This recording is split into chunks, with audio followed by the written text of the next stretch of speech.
Buenas noches a todos, ¿cómo están? Espero que muy bien. Bueno, el día de hoy estamos sobre las carreras. Hasta ahora me estoy terminando como de acomodar.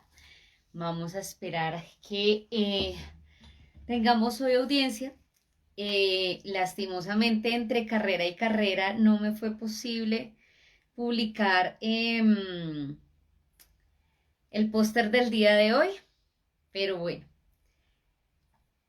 No importa, aquí estamos. Igual estamos para cumplir la cita que nos hemos acordado desde hace ya más de año y medio y pues por la cual pasamos un rato agradable. Vamos a ver si hoy tenemos community. Parece que tampoco tenemos community. Bueno, el póster se los quedé debiendo. Buenas noches, maestra Ángela. Vos se los quedo debiendo, juradito. Ahorita apenas termine la lectura, le subo el póster y queda listo para el día de mañana. El día de hoy vamos a terminar nuestro libro de relatos fantásticos, selección de News Casas. Entonces, el día de hoy vamos a darle fin a este libro. Este libro ya hemos hecho un recorrido amplio por él. Entonces, ya hoy culminamos. Recordemos que aquí ya hemos leído El corazón del ator de Edgar Allan Poe, el caso del difunto señor Elvesham, que también ya lo leímos, La pata de mono que le leyó la maestra Ángela, Quién sabe de Maupassant, La araña de Ewers, La maldición de las runas que lo leímos la semana antepasada de James, y el día de hoy vamos a culminar nuestro libro con La luz interior de Machen. Bueno, vamos, Machen es un literato nuevo que vamos a invitar, es de origen galés, vamos a invitarlo hoy, nace en 1863 y pues vamos a mirar algo de su obra. Bueno, sin más preámbulo, vamos a ver si tenemos aunque sea un poquito de musicalización. A ver, como por si que no se note mucho el afán. Pero, y bueno, de antemano un saludo a todos aquellos que nos ven en diferido. Muchas gracias por vernos. Un agradecimiento muy especial a nuestra página hermana de México, Charla Entre Líneas, que el día viernes estuvimos acompañándolos en una charla muy, muy interesante, eh, que muy amablemente nos invitaron a, pues, a ser espectadores de ella. Y el día de hoy, pues vamos nosotros con nuestra lectura acostumbrada, una entrega en dos partes, hoy con La luz interior de Arthur Machen. Una tarde de otoño, cuando las fealdades de Londres estaban veladas por una leve neblina azulada y sus vistas a sus largas calles parecían espléndidas, el señor Charles Salisbury paseaba tranquilamente por Rupert Street, de camino hacia su restaurante favorito. Miraba hacia abajo, estudiando el pavimento, y así fue como chocó al pasar ante la angosta puerta del restaurante con un hombre que venía en sentido contrario. Le ruego me disculpe, caminaba distraído. Vaya, si es Dyson. Sí, en efecto, ¿cómo está usted, Salisbury? Muy bien, pero ¿de dónde ha estado todo este tiempo, Dyson? Hace al menos 5 años que no lo veo. Así es, efectivamente. Recuerda que me encontraba más bien apurado cuando vino usted a verme a mi casa de Charlotte Street. Perfectamente. Creo recordar que me contó usted que debía 5 semanas de alquiler y que se había desprendido de su reloj por una insignificante suma. Mi querido Salisbury, su memoria es admirable. En efecto, estaba apurado, aunque poco después de nuestro encuentro todavía aumentaron más mis apuros. Un amigo utilizó la expresión sin blanca para describir mi situación financiera. Recordará usted que no apruebo los vulgarismos, pero esa era realmente mi situación. En la pared, ¿qué le parece si entramos? Podría haber otras personas igualmente interesadas en comer. Es una debilidad humana, Salisbury. En efecto, será mejor que entremos. Mientras paseaba, me estaba preguntando si estaría libre la mesa junto a la ventana. Como usted sabe, tiene asientos con respaldo de terciopelo. Ya sé a cuál se refiere. Casualmente está vacía, pues sí, como lo decía, llegué a estar más apurado todavía. Sí. ¿Qué hizo entonces? Preguntó Salisbury quitándose el sombrero y acomodándose al borde del asiento mientras hojeaba el menú con vivo interés. ¿Qué hice? Pues me senté a reflexionar. Había recibido una excelente formación clásica y sentía una absoluta aversión por cualquier clase de negocio. Ese fue el capital con el que me enfrenté al mundo. ¿Sabe? He oído a mucha gente calificar las aceitunas de desagradables, que lamentablemente prosaicismo. A menudo he pensado, Salisbury, que podría escribir auténtica poesía bajo el influjo de las aceitunas y el vino tinto. Veamos Chantilly. Puede que no sea muy bueno, pero la botella es sencillamente encantadora. De acuerdo, como le decía, entonces reflexioné sobre mi falta de perspectiva y determiné embarcarme en la literatura. Es realmente extraño. Parece usted encontrarse en una situación bastante acomodada a pesar de ello. A pesar de ello, qué sátira sobre tan noble profesión, me temo, Salisbury. ¿Que no tiene usted una buena opinión acerca de la dignidad de un artista? Me imagina sentado frente al escritorio y podría verme si se molesta en venir a casa, con pluma y tinta y pura nada ante mí. Pero si vuelve a las pocas horas, con toda probabilidad encontrará una obra de creación. Sí, es verdad. Creo que la literatura no es muy remunerativa. Pues usted está equivocado. Sus recompensas son tan inmensas, puedo decirle, por cierto, de a poco después de verle a usted, conseguí un pequeño ingreso. Un tío mío murió y resultó inesperadamente generoso. Ah, ahora lo entiendo. Debió de ser muy oportuno. Fue alentador, no puedo negarlo.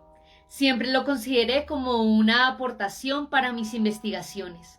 Le decía a usted que soy hombre de letras, aunque quizá sería más correcto describirme a mí mismo como un hombre de ciencia.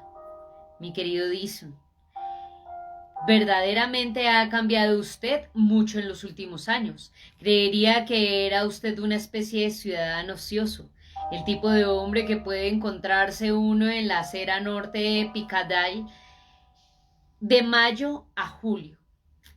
Así es, pero eso era parte de mi formación, aunque entonces lo ignoraba. Como usted sabe, mi pobre padre no tuvo los medios para enviarme a la universidad. En mi ignorancia, solía quejarme por no haber completado mi formación. Locuras de juventud, Salisbury. Piccadilly era mi universidad. Allí empecé a estudiar la gran ciencia que todavía me ocupa. ¿A qué ciencia se refiere? A la ciencia de la gran ciudad, La fisiología de Londres, literalmente. Caray.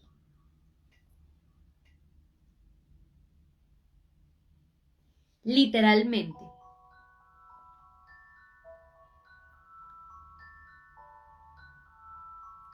Y metafísicamente. El tema más trascendental que puede concebir la mente humana. Qué admirable asado de carne, indudablemente el definitivo final del faisán. A veces me siento todavía absolutamente abrumado cuando pienso en la inmensidad y complejidad de Londres. París puede llegar a conocerse a fondo mediante una dosis razonable de estudio, pero Londres es siempre un misterio. En París se puede decir, aquí viven las actrices, aquí los bohemios y aquí los ratés. Pero Londres es diferente. Se puede decir de una calle sin temor a equivocarse, donde habitan las lavanderas, pero en el segundo piso de uno de sus edificios puede haber hombres estudiando los orígenes de sus calderos. Y en el desván un artista olvidado agoniza lentamente. Ya veo que es usted Dison incorregible, dijo Salisbury, sorbiendo lentamente su chantilly. Creo que su imaginación demasiado ferviente le engaña. El misterio de Londres únicamente existe en su imaginación. A mí me parece un lugar bastante aburrido. Rara vez se oye hablar en Londres de un auténtico crimen artístico, mientras que, según creo, París abunda en ese tipo de cosas. Sírvame más vino. Gracias. Está usted equivocado, mi querido amigo, del todo equivocado. Londres no tiene nada de qué avergonzarse en la senda del crimen. Si fracasamos es por falta de Homeros, no de Agamenones. Como usted sabe, Karen Chiave Sacro. Recuerdo la cita, pero me parece que no acabo de comprenderlo. Bien, en lenguaje llano, no tenemos en Londres buenos escritores especializados en este género de cosas. Nuestros cronistas más comunes son torpes sabuesos. Cada historia que cuentan la echan a perder al contarla. Su idea del terror y de lo que suscita terror es lamentable, deficiente. Nada los contenta salvo la vulgar sangre roja, y cuando la encuentran cargan las tintas, considerando que así se redacta buen artículo. En una pobre concepción y por alguna curiosa fatalidad, son siempre los asesinos más comunes y brutales los que atraen con más frecuencia la atención y consiguen la mayoría de las veces que se escriba sobre ellos. Por ejemplo, ¿ha oído usted hablar del caso Harsden? No. Me resulta familiar. Por supuesto que no. Y, sin embargo, la historia es muy curiosa. Se la contaré mientras tomamos café. Harsden, como usted sabe, aunque quizá lo ignore, es un barrio de las afueras de Londres, algo diferente de suburbios venerables y primorosos como Norwood o Hampstead,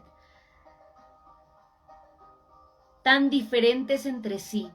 Hampstead, por ejemplo, es donde uno buscaría una gran casa china con 3 acres de terreno y varios pabellones, aunque recientemente se observa algún gusto artístico, mientras que Norwood es el hogar de las prósperas familias de clase media que eligieron la casa porque estaba cercana al palacio.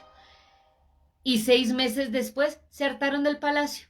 Sin embargo, Harsden es un lugar sin carácter. Es todavía demasiado nuevo para tener carácter. Hay hileras de casas rojas e hileras de casas blancas con brillantes celosías, verdes, portales descascarillados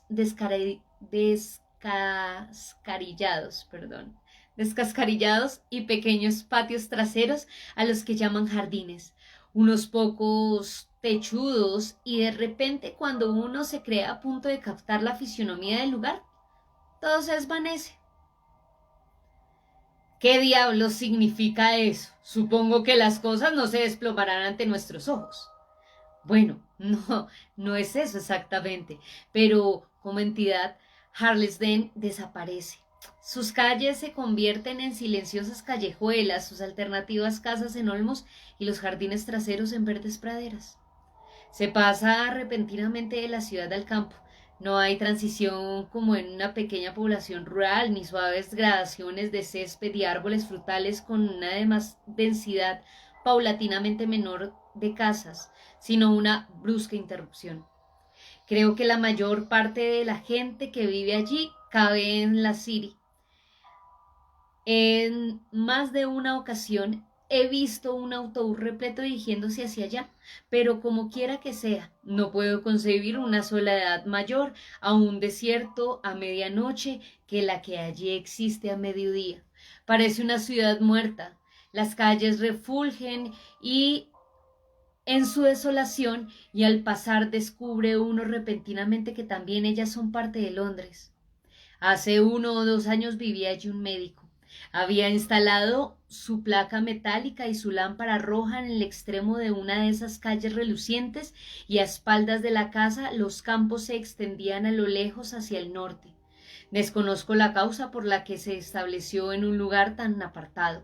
Quizá el doctor Black, como lo llamaremos, fuera un hombre previsor y tuviera la mirada puesta en un futuro. Sus amistades, según supo luego, lo habían perdido de vista muchos años antes, y ni siquiera sabía que fuera médico, y mucho menos dónde vivía. Sin embargo, se había establecido en Harlesden, donde tenían alguna clientela y una esposa extraordinariamente bella. Poco después de llegar a Harlesden, la gente solía verlos paseando juntos en las tardes veraniegas y por lo que se podía observar parecía una pareja muy bien avenida. Estos paseos continuaron durante el otoño y más adelante se interrumpieron, aunque naturalmente, a medida de los días se oscurecían y el tiempo refrescaba. Era lógico suponer que las callejuelas cercanas a Harsden perdían mucho de sus atractivos. Terminando el verano, nadie volvió a ver a la señora Black. El doctor solía responder a las preguntas de sus pacientes que ella se encontraba un poco indispuesta y que, sin duda, estaría mejor al llegar la primavera. Pero la primavera llegó y también el verano, y la señora Black no apareció. Y finalmente la gente comenzó a murmurar y se dijeron todo tipo de cosas curiosas a la hora del té, que como usted posiblemente sabrá, es el único entrenamiento conocido en estos suburbios. El doctor Black empezó a comprender miradas muy extrañas dirigidas a él y su clientela, que era numerosa, disminuyó visiblemente. En suma, cuando los vecinos murmuraban sobre el tema, perdón, expresaban, en suma, cuando los vecinos murmuraban sobre el tema, expresaban la convicción de que la señora Black estaba muerta y que el doctor se había deshecho de ella. Pero este no era el caso. La señora Black fue vista con vida en junio. Fue una tarde de domingo y uno de esos pocos días espléndidos que ofrece el clima inglés, por lo que la mitad de los londinenses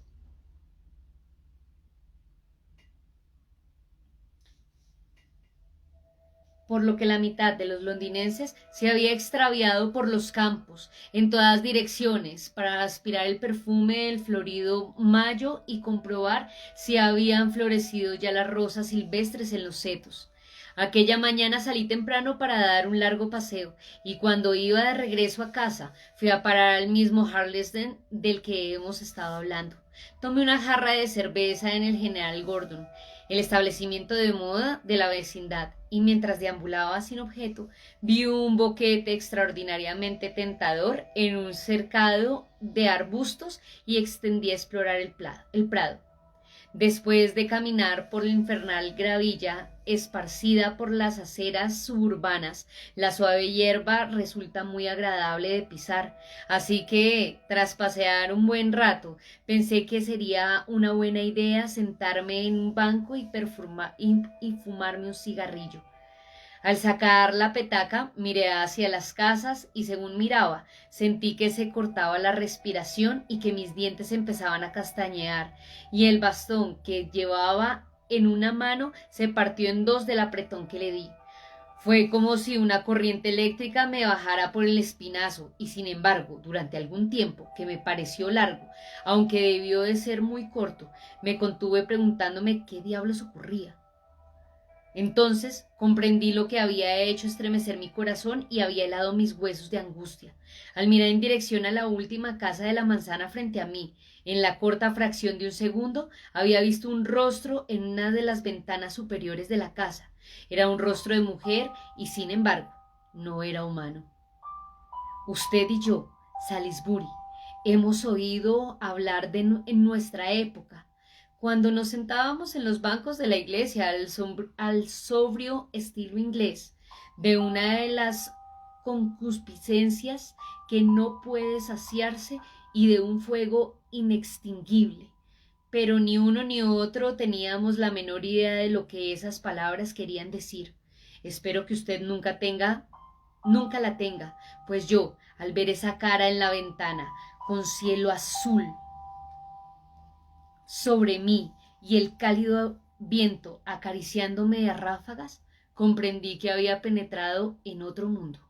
Había mirado por la ventana una casa ordinaria y flamante y había visto el infierno abierto ante mí. Cuando me recuperé de la primera impresión, pensé una o dos veces que me había desmayado. Mi rostro chorreaba sudor frío y mi respiración estaba en sollozos, como si me ahogara. Al fin, me las arreglé para levantarme y crucé la calle. En el buzón de la puerta principal vi grabado el nombre del doctor Black. El destino o mi suerte quiso que la puerta se abriera y un hombre bajase las escaleras en ese momento. No tuve ninguna duda de que era el mismo doctor. Tenía un aspecto bastante corriente en Londres, alto y delgado, pálido de cara y con un deslúcido bigote negro. Cuando nos cruzamos sobre el pavimento, me dirigió una mirada, y aunque fue simplemente la ojeada casual que un peatón dirige a otro, mentalmente llegué a la conclusión de que aquel era un tipo de trato peligroso. Como usted puede imaginar, seguí mi camino bastante perplejo y también horrorizado por lo que había visto. Después visité de nuevo al general Gordon e hice acopio de la mayoría de los chismes que circulaban por el lugar en relación con los Black. No mencioné que había visto en la ventana un rostro de mujer, pero me enteré de que la señora Black había sido muy admirada por su hermosa cabellera dorada, y el rostro que me había impresionado con tan desconocido terror estaba rodeado por un vaho de flotantes cabellos rubios, como una aureola de gloria alrededor de un rostro de sátiro. Todo en asunto me incomodaba de manera indescriptible, y cuando volví a casa hice todo lo posible por convencerme de que la impresión recibida había sido una ilusión, pero de nada sirvió. Sabía muy bien que había visto lo que he intentado describirle. Estaba convencido de haber visto a la señora Black.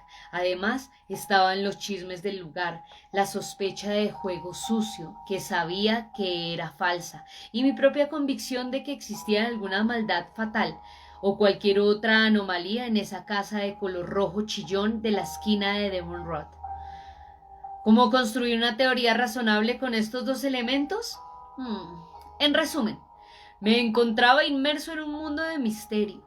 Traté de descifrarlo y ocupé mis ratos de ocio atando los cabos sueltos de la especulación, pero no avancé ni un solo paso hacia la solución verdadera, y cuando llegó el verano, el asunto parecía más nebuloso y confuso, y me ocasionó un vago temor, como una antigua pesadilla. Supuse que en breve se habría desvanecido en el fondo de mi mente. No creía poder olvidarlo, pues algo como lo ocurrido no puede olvidarse fácilmente. Pero una mañana, al leer el periódico, me llamó la atención un titular al que seguían unas 2 docenas de renglones de letras pequeñas. La palabra que había visto era simplemente el caso Harlesden, pero Ya sabía lo que iba a leer. La señora Black había muerto. Black había llamado a otro médico para certificar la causa de la muerte, pero algo o alguien despertó la sospecha sobre el extraño doctor y hubo una investigación judicial con autopsia. El resultado, lo confieso, me asombró considerablemente. Fue el triunfo de lo inesperado. Los dos médicos que practicaron la autopsia se vieron obligados a admitir que no pudieron descubrir el menor rastro de cualquier tipo de engaño. Los ensayos y reactivos más complejos no consiguieron detectar presencia de veneno, ni aún en la cantidad más infinitesimal. Descubrieron que la muerte había sido producida por una especie de enfermedad cerebral un tanto extraña y científicamente interesante. El tejido del cerebro y las moléculas de materia gris habían experimentado una extraordinaria serie de cambios, y el más joven de los dos médicos, que tenía cierta reputación, según parece, como especialista de enfermedades mentales, hizo algunas observaciones a dar su testimonio que me impresionaron profundamente, aunque en ese momento no comprendí todo su significado. Al comenzar mi examen, dijo, me quedé asombrado de encontrar apariencias de una índole completamente nueva para mí. A pesar de mi relativamente amplia experiencia, de momento no tengo necesidad de dar más detalles sobre estas apariencias. Me bastará con manifestar que, mientras ejecutaba mi tarea, apenas podía creer que el cerebro que tenía ante mí fuera un ser humano. Esta declaración causó cierta sorpresa, como usted puede imaginar, y el juez preguntó al médico si quería decir que el cerebro se parecía al de un animal. No, contestó él, yo no diría tanto. He observado indicios que parecían apuntar en esa dirección, pero otros todavía más sorprendentes apuntaban hacia una estructura nerviosa de una índole completamente diferente a la del hombre o a la del más ínfimo de los animales. La declaración causó extrañeza, pero el jurado naturalmente presentó un veredicto de muerte por causas naturales y el caso para el público quedó resuelto. No obstante, después de haber leído la declaración del doctor, resolví que me gustaría saber bastante más. Y me puse a trabajar en lo que prometía ser una interesante investigación. Realmente tuve bastantes problemas, pero hasta cierto punto tuve éxito. Aunque entonces mi querido amigo no tenía ni idea del por qué. ¿Se ha dado cuenta de que llevamos aquí casi 4 horas? Pidamos la cuenta y vayámonos. Los dos hombres salieron en silencio y permanecieron un momento en frío.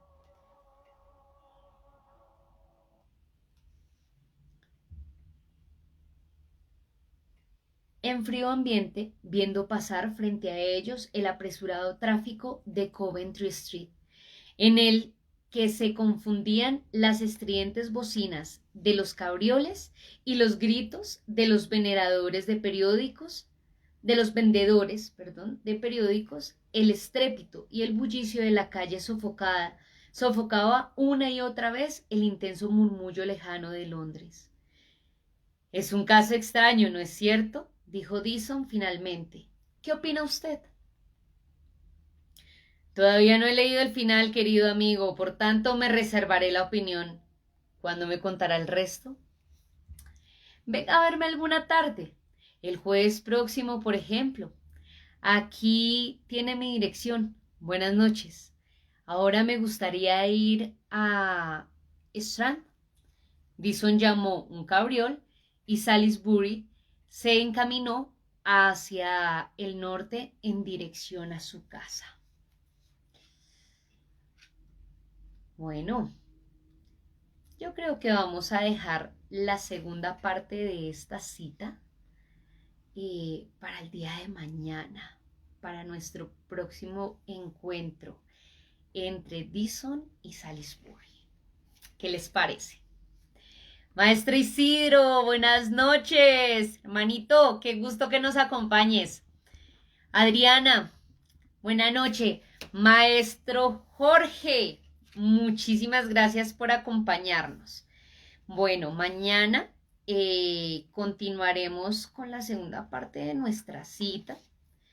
Si no les parece mal, nuestra segunda y tercera parte, porque hay segunda y tercera parte de nuestra cita.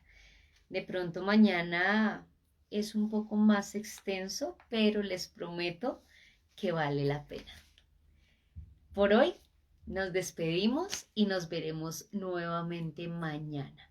Maestra Ángela, muchísimas gracias por el community y prometo hacer el póster esta noche y nos veremos mañana.